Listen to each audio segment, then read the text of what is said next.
सिंध में जमहूरियत के नाम पर डिक्टेटरशिप है। सिंध को जो पैसा देते हैं वो कनाडा और दुबई से बरामद होता है।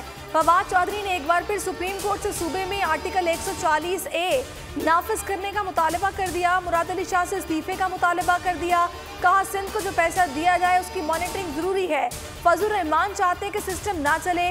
PDM के नाम पर बदजायका डिश बनी, खुद भी एक चम्मच नहीं चख सके। फवाद चौधरी का फोकस सिर्फ सिंध पर है। क्या आर्टिकल 140 का निफाज सिर्फ सिंध में होना चाहिए? पैसे लेना हमारा आईनी हक है, कोई हम पर एहसान नहीं कर रहा। मुर्तजा वहाब का जवाब। नासिर हुसैन शाह ने कहा वफाकी वज़रा कराची आकर सिंध हुकूमत को बुरा भला कहना फर्ज समझते हैं। फंड्स की मॉनिटरिंग करनी है तो खैबर पख्तूनख्वा में करें। PTI सिंध में हुकूमत का ख्वाब देख रही है। अगले इलेक्शन में मुल्क भर में उन्हें उम्मीदवार नहीं मिलेंगे। पेट्रोल की कीमत में इजाफा हो रहा है। हुकूमत का इरादा है कि 27 रुपये पेट्रोल और डीजल पर बढ़ाएंगे। मिफ्ता इस्माइल के बार कहा नौकरी पेशा अफराद के मेडिकल अलाउंस पर टैक्स लगाना ज्यादती है।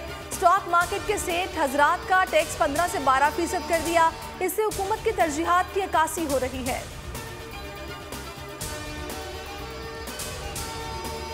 हुकूमत से नहीं, जो कुव्वतें इमरान खान को लाई हैं उनसे बात हो सकती है, लेकिन वाज़ेह शराइत पर। मौलाना फजल रहमान की पेशावर में मीडिया टॉक।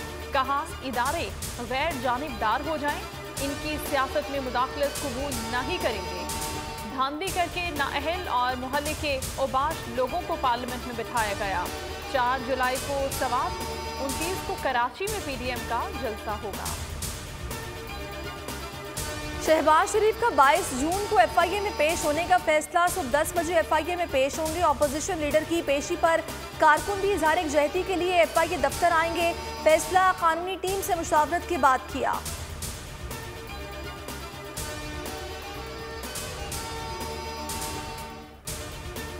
पाकिस्तान को करप्शन की शक्ल में एक चैलेंज का सामना है।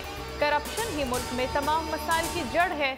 Chairman NAB justice retired Javed Iqbal कहते हैं मासूम पाकिस्तानियों के अरबों रुपए लूटने वालों से नैब कानून के मुताबिक निपटेगा। नैब फेस नहीं केस देखता है।